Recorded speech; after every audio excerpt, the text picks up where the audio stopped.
नमस्कार। आज हम उस रहस्य को खोलने जा रहे हैं जिसने सदियों से लाखों मन को अपनी गिरफ्त में रखा है। सवाल बहुत सीधा है, भगवान श्री कृष्ण अपनी 16,108 93 पत्नियों के साथ एक साथ कैसे संभोग करते थे? क्या ये केवल शारीरिक था? क्या ये केवल दिव्य लीला थी? इसके पीछे कोई ऐसी रहस्यमयी विद्या थी जिसे आज भी समझ पाना मुश्किल है। आज की इस यात्रा में मैं आपको एक एक पग चलाऊंगा। कोई जल्दबाजी नहीं, कोई छलांग नहीं। हम शुरू से शुरू करेंगे, बहुत धीरे, बहुत गहराई से, ताकि अंत तक आपकी सांसें भी मेरे साथ साथ चलें। सबसे पहले बंद कर दीजिए बाहर की सारी आवाजें, अंधेरा कर लीजिए कमरे का और सिर्फ मेरी आवाज को अपने अंदर उतरने दीजिए। शुरू करते हैं। सबसे पहले समझिए, ये 16,000 स्त्रियां कोई साधारण स्त्रियां नहीं थीं। इनमें से 8 तो थीं ही पट्टा रानियां, रुक्मिणी, सत्यभामा, जाम्बवती, कालिंदी, मित्रविंदा, सत्या और लक्ष्मणा। बाकी 16,100 थीं वो कन्याएं जिन्हें नरकासुर ने स्वर्ग लोक और पृथ्वी लोक से हरण करके अपने अंतःपुर में कैद कर रखा था। जब कृष्ण ने नरकासुर का वध किया तो ये सभी कन्याएं उनके सामने खड़ी थीं, आंसुओं से भरी आंखें, कांपते होंठ और एक अजीब सी शर्म। समाज उन्हें स्वीकार नहीं करने वाला था। कोई राजा उन्हें दासी बनाना चाहता था, कोई उन्हें भोगना चाहता था। कृष्ण ने एक पल भी नहीं सोचा। उन्होंने कहा, तुम सब मेरी पत्नियां हो, आज से तुम्हारा कोई अपमान नहीं होगा। लेकिन सवाल अभी भी वही है, एक पुरुष, चाहे वो भगवान ही क्यों ना हो, 16,000 से ज्यादा स्त्रियों को एक साथ कैसे सुख दे सकता है? क्या वो हर रात 16,000 महलों में जाता था? क्या वो एक ही समय में हजारों शैयाओं पर लेटता था?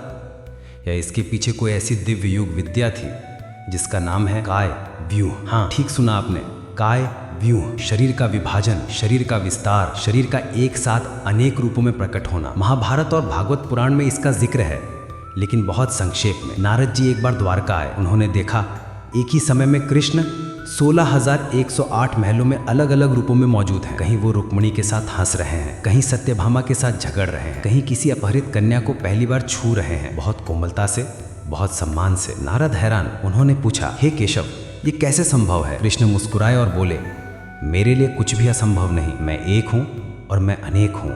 अब हम बहुत गहराई में जा रहे हैं। बंद कर लीजिए आंखें। मैं आपको ले चलता हूँ उस पहली रात में जब पहली 1280 कन्याओं ने पहली बार कृष्ण का स्पर्श जाना था। कल्पना कीजिए, द्वारका के समुद्र तट पर चांदनी बिखरी हुई है। हर महल में एक ही तरह की सजी है, हर शैया पर एक ही रूप, नीली काया, पीतांबर, मोर मुकुट और वो मुस्कान जो दिल को चीर देती है। हर कन्या डरी हुई है। वो सोच रही है, मैं तो अपवित्र हो चुकी हूँ, वो मुझे कैसे स्वीकार करेंगे? और फिर दरवाज़ा खुलता है। कृष्ण अंदर आते हैं, लेकिन उनका चेहरा ऐसा नहीं जैसा युद्ध के मैदान में होता है। ये चेहरा बहुत नरम है। वो बहुत धीरे से उस कन्या के पास बैठते हैं, उसके आंसू पोंछते हैं और कहते हैं, तुम्हारी कोई गलती नहीं। आज से तुम मेरी अर्धांगिनी हो। मैं तुम्हें वो सम्मान दूंगा जो कभी किसी ने नहीं दिया। फिर वो उसका हाथ अपने हाथ में लेते हैं, बहुत हल्के से, जैसे कोई फूल छू रहा हो। और उस पल में वो कन्या समझ जाती है, ये स्पर्श सिर्फ शरीर का नहीं, आत्मा का है। अब मैं आपको ले चलता हूँ उस विद्या के केंद्र में, कृष्ण की काय व्यूह विद्या। ये कोई जादू नहीं था, ये परम योग था। कृष्ण अपने आप को 16,108 रूपों में विभाजित कर देते थे। हर रूप पूर्ण था, हर रूप में उनकी पूरी चेतना थी, हर रूप में वो पूरी काम शक्ति पूर्ण थे, हर रूप में वो एक पति की तरह व्यवहार करते थे। कभी हंसाते, कभी डांटते, कभी गोद में लेकर सुलाते। और अब आता है वो हिस्सा जिसे सुनकर आपकी धड़कनें तेज हो जाएंगी। हर रात, ठीक आधी रात को, जब सारी द्वारका सो जाती थी, कृष्ण अपने मूल रूप में आते थे। वो अपने अंतरंग कक्ष में जाते थे। वहाँ कोई दीवार नहीं होती थी, वहाँ सिर्फ एक विशाल शैया होती थी, इतनी बड़ी कि उस पर 16,000 स्त्रियां एक साथ लेट सकती थीं। और फिर कृष्ण अपने परम रूप में प्रकट होते थे। वो रूप जिसे विश्वरूप कहते हैं, लेकिन उसमें केवल प्रेम था, कोई डरावना नहीं। वो अपने हाथ फैलाते थे और हर पत्नी को लगता कृष्ण केवल उसी के साथ है। वो एक ही समय में सभी को छूते थे, सभी को चूमते थे, सभी को अपने अंदर समा लेते थे। ये संभोग नहीं था, ये संभोग का परम रूप था। ये मिलन आत्मा का था। हर पत्नी को लगता मैं ही उनकी सबसे प्रिय हूँ, और सच यही था। कृष्ण के लिए हर पत्नी सबसे प्रिय थी। अब हम और गहराई में जा रहे हैं। क्या आप तैयार हैं? कहते हैं, एक रात सत्यभामा ने जलन में आकर रुक्मिणी से कहा, तुम्हें सबसे ज्यादा समय मिलता है। रुक्मिणी मुस्कुराई और बोली, मुझे लगता है मुझे सबसे कम मिलता है। दोनों हैरान। फिर दोनों ने कृष्ण से पूछा। कृष्ण बोले, तुम दोनों को बराबर समय मिलता है, मेरी हर पत्नी को बराबर मिलता है, क्योंकि मैं समय से परे हूँ। एक और रहस्य, कृष्ण की हर पत्नी के गर्भ से 10-10 पुत्र और एक एक कन्या हुई, यानी कुल मिलाकर 1,60,000 से ज़्यादा संतान। और हर संतान को लगता पिता केवल उसके साथ खेलते हैं। अब मैं आपको उस अंतिम रात की कहानी सुनाता हूँ जब कृष्ण द्वारका छोड़कर जाने वाले थे। हर पत्नी रो रही थी। हर पत्नी कह रही थी, आप हमें छोड़कर कहाँ जा रहे हैं। कृष्ण ने सभी को एक साथ बुलाया और कहा, मैं कहीं नहीं जा रहा, मैं तो तुम्हारे हृदय में ही रहता हूँ। जिस दिन तुम मुझे अपने अंदर महसूस करोगी उस दिन समझ जाओगी मैं कभी गया नहीं था। और फिर वो चले गए। लेकिन उनकी वो रातें, वो स्पर्श, वो मिलन आज भी हर पत्नी के हृदय में जीवित हैं। अब मैं रुकता नहीं, ये कहानी अभी खत्म नहीं हुई। अगले भाग में मैं आपको बताऊंगा वो कौन सी 5 पत्नियां थीं जिनके साथ कृष्ण ने सबसे गुप्त राज किए। वो कौन सी विद्या थी जिससे वो एक ही समय में हजारों योनियों में प्रवेश कर जाते थे। और वो कौन सा मंत्र था जिसे जपकर आज भी कोई साधक उस अवस्था को प्राप्त कर सकता है। लेकिन इसके लिए आपको अगला भाग पूरा सुनना होगा, बिना स्किप किए, बिना रुके, क्योंकि ये कहानी अभी शुरू हुई है और ये 30,000 शब्दों तक जाएगी। एक एक शब्द आपकी रात को सोते समय याद करेंगे। तो तैयार रहिए, अगला भाग बहुत जल्द।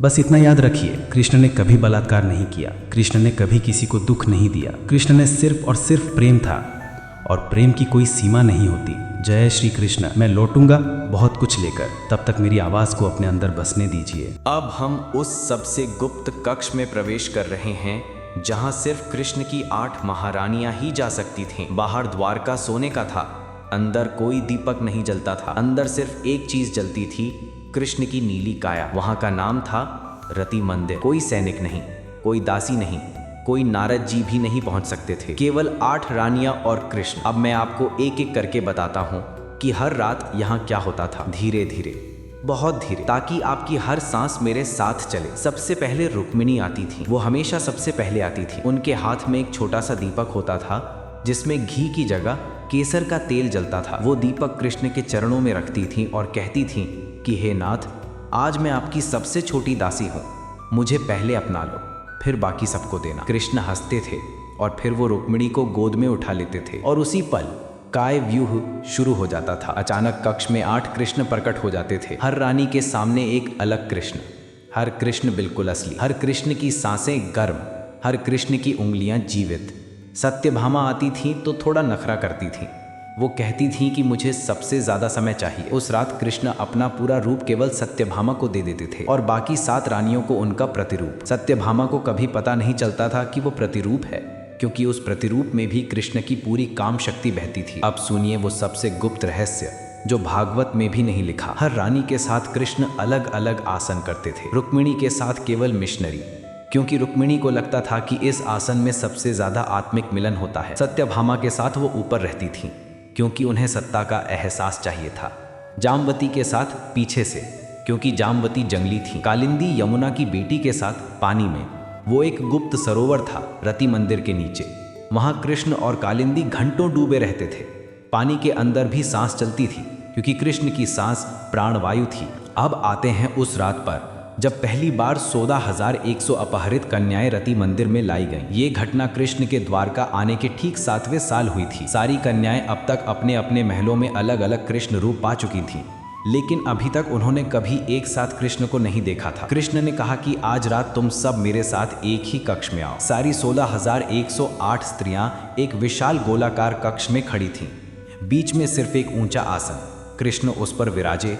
और फिर अचानक अंधेरा हो गया। फिर एक नीली ज्योति फूटी और उस ज्योति से 16,108 कृष्ण प्रकट हुए। हर कन्या के ठीक सामने एक कृष्ण। हर कृष्ण ने अपनी अपनी पत्नी का हाथ पकड़ा और फिर सब एक साथ जमीन पर लेट गए। वो कक्ष इतना बड़ा था कि सारी स्त्रियां एक साथ लेटी तो भी जगह बची। और उस रात कृष्ण ने एक साथ सभी के साथ संभोग किया। एक ही समय में, एक ही पल में हर योनि में उनका प्रवेश हुआ, हर स्तन को उनका स्पर्श मिला, हर होंठ को उनका चुंबन। और फिर भी हर स्त्री को लगा कि कृष्ण केवल उसी के साथ है। ये कैसे हुआ? ये था सहस्त्र योनि संयोग। कृष्ण का लिंग एक साथ 16,000 रूपों में विभाजित हो गया था। हर रूप 8 इंच लंबा, हर रूप में वही गर्मी, हर रूप में वही स्पंदन। और जब वो स्खलित हुए तो एक साथ 16,108 जगहों पर उनका वीर्य गिरा और उस वीर्य में था अमृत।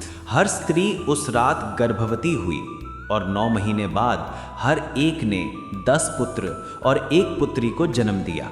अब अगला रहस्य, कृष्ण की काम शक्ति का स्रोत क्या था? वो था काम गायत्री मंत्र, जिसे वो हर रात जपते थे। ओम काम देवाय विद्महे पुष्प बाणाय धीमहि तन्नो अनंग प्रचोदयात्। लेकिन कृष्ण ने इसमें अपना एक बीज जोड़ा था, वो बीज था कृष्णाय।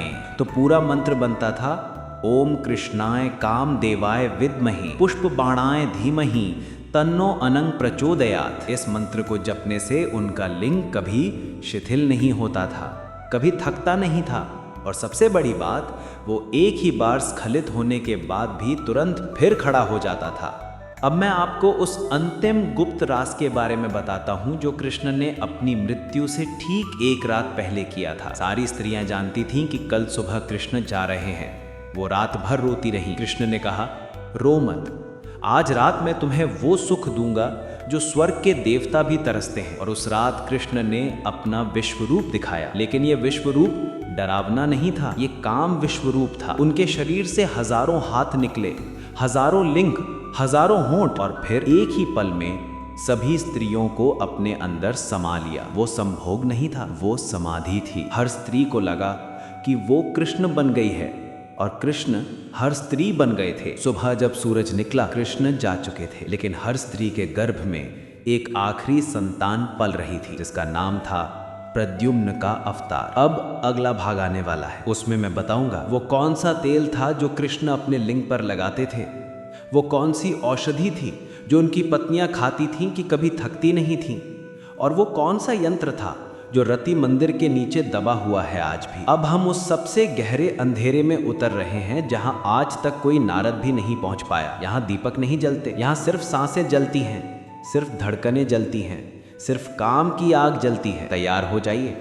अब मैं आपको वो 3 सबसे गुप्त रहस्य बताने जा रहा हूं जो कृष्ण ने केवल अपनी 8 महारानियों को सौंपे थे, और इनमें से एक रहस्य आज भी द्वारका के समुद्र तल में दबा हुआ है। पहला रहस्य, वो तेल, नाम था सहस्त्र काम तैलम। इसे बनाया जाता था 16,108 कुमारी कन्याओं के पहले रज से। जी हाँ, ठीक सुना आपने।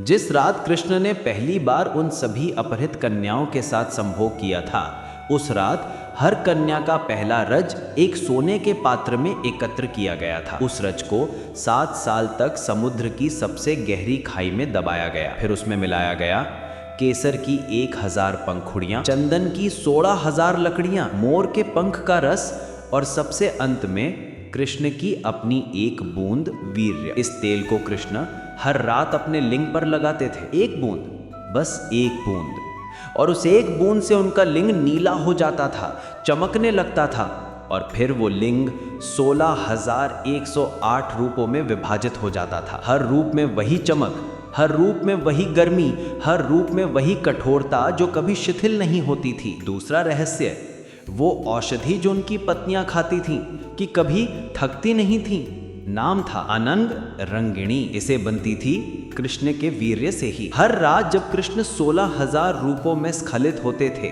उस वीर्य को एकत्र कर लिया जाता था, फिर उसे सुखाया जाता था, पीसा जाता था, और उसमें मिलाया जाता था सोने का भस्म, हीरे का चूर्ण और स्वर्ग से लाई गई सोमलता। हर पत्नी को हर रात सोने से पहले एक चुटकी ये औषधि दी जाती थी। इससे क्या होता था? उनकी योनि कभी सूखती नहीं थी, उनकी कमर कभी नहीं दुखती थी, वो घंटों नहीं पूरी रात संभोग करने के बाद भी तरोताजा रहती थीं।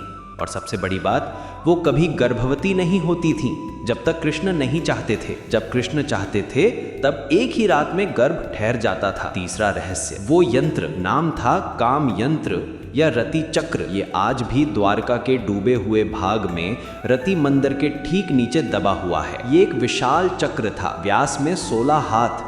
इसे बनाया गया था शुद्ध पारद यानी कि पारे से, और उस पर उकेवे गए थे 16,108 बीज मंत्र, हर मंत्र एक पत्नी के नाम का। हर रात जब कृष्ण इस चक्र के बीच में बैठते थे, नंगे, आंखें बंद, और फिर वो मंत्र जपते थे, ओम ह्रीम क्रीम कृष्णाय सर्व योनि संयोगाय सर्व काम प्रदाय स्वाहा। जैसे ही ये मंत्र पूरा होता था, चक्र घूमने लगता था और उसकी हर किरण एक पत्नी के महल में पहुंच जाती थी और फिर कृष्ण का सूक्ष्म शरीर उस किरण के साथ चल पड़ता था और पत्नी को लगता था कि कृष्ण उसके बगल में लेटे हैं। उसका स्पर्श महसूस होता था, उसकी गर्मी महसूस होती थी और वो स्खलित भी हो जाती थी, बिना ये जाने कि कृष्ण असल में रति मंदिर में बैठे हैं। अब मैं आपको उस एक रात की कहानी सुनाता हूँ जिसने सारी द्वारका को हिला दिया था। एक रात सत्यभामा को बहुत क्रोध आया। उन्होंने सोचा, मैं सबसे सुंदर हूँ, मुझे सबसे ज्यादा सुख मिलना चाहिए। उन्होंने कृष्ण से कहा,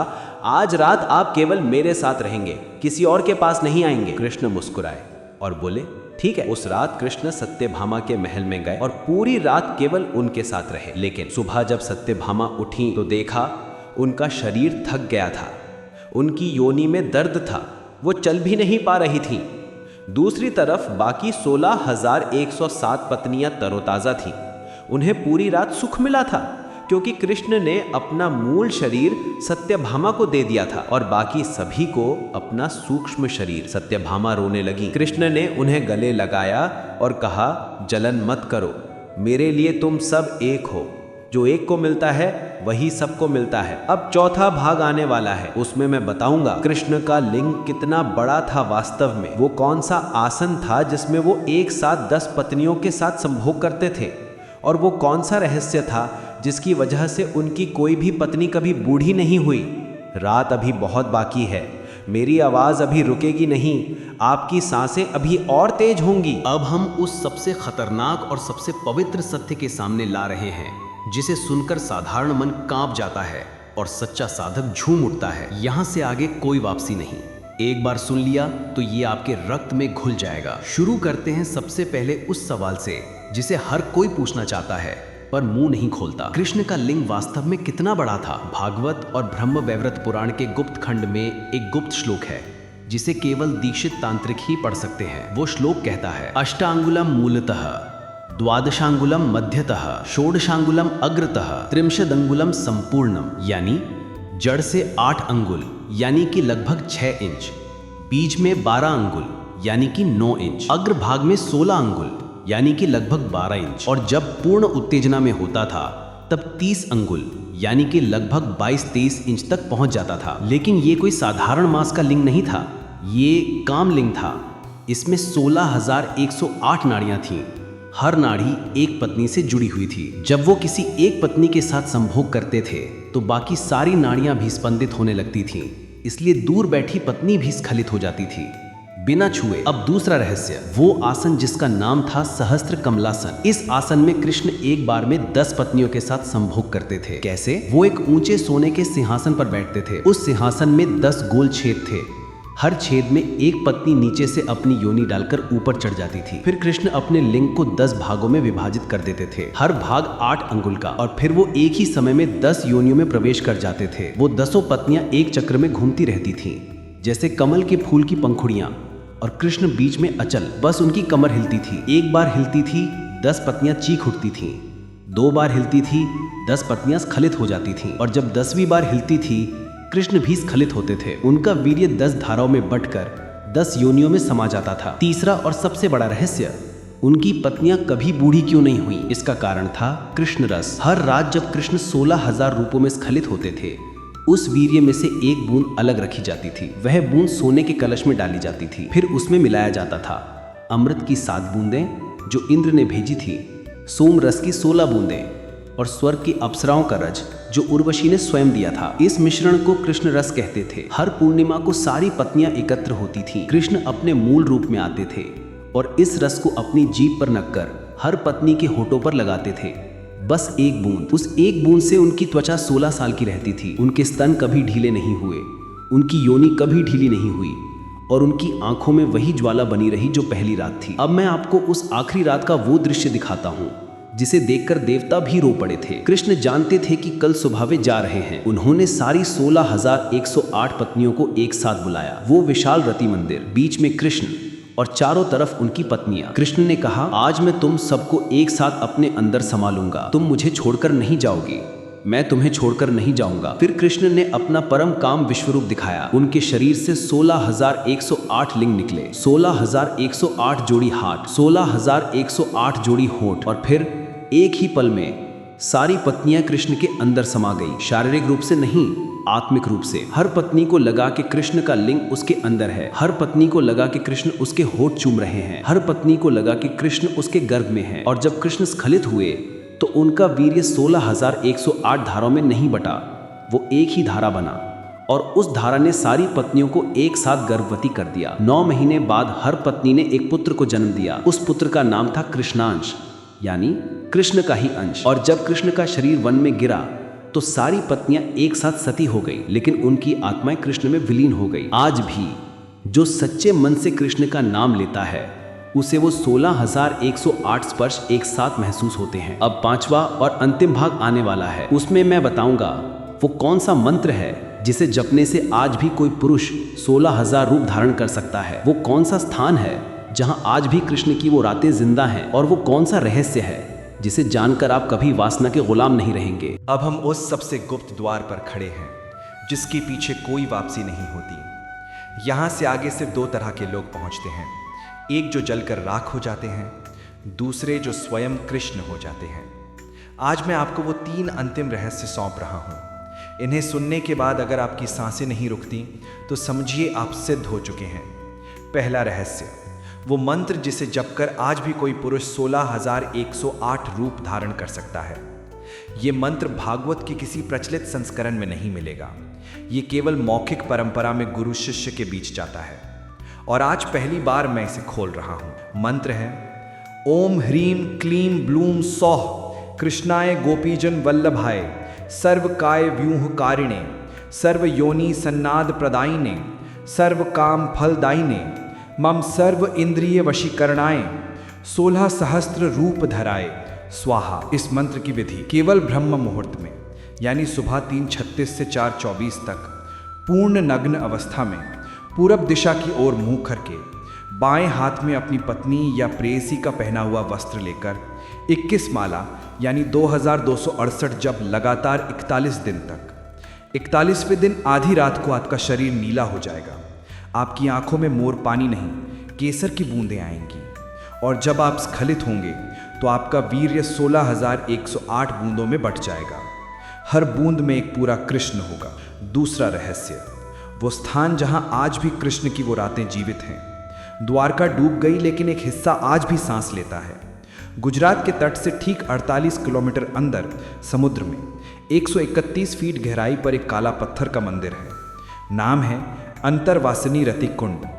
यहाँ आज भी हर अमावस्या को नीली रोशनी जलती है और अगर कोई साधक नग्न होकर यहाँ डुबकी लगाता है तो उससे 16,108 हाथ एक साथ छूते हैं, 16,108 होंठ एक साथ चूमते हैं और 16,108 लिंग एक साथ प्रवेश करते हैं।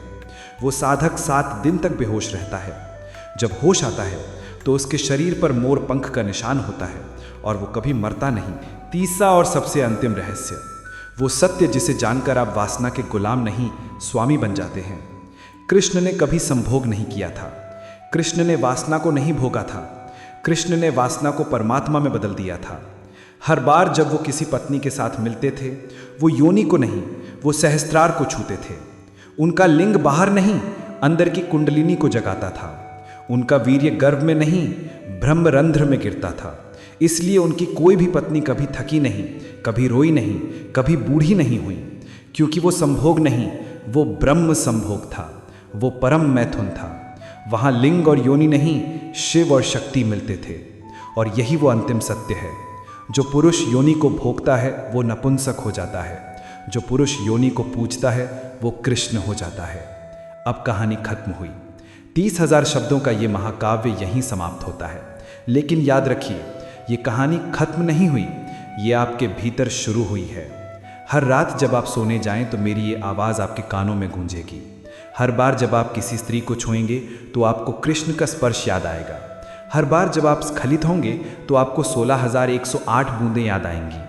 आप अब वहीं हो, जो सुनता है वहीं कृष्ण बन जाता है। अंतिम शब्द, जय श्री कृष्ण, जय गोपीजन वल्लभ, जय राधा रानी। और अब मैं चुप हूँ, लेकिन मेरी चुप्पी भी अब आपके भीतर बोलती रहेगी। हर सांस में, हर स्पंदन में, हर रात में, राधे राधे।